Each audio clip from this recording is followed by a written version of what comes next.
Good day, everyone. Today we are going to be talking about how to create a QR code using Microsoft Word. So let's start quickly.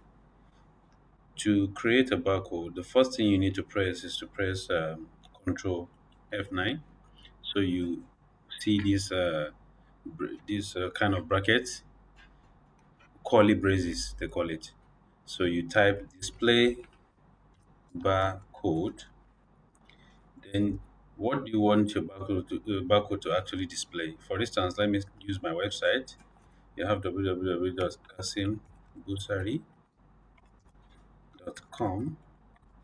Then you now type QR backslash Q3 and you press F9.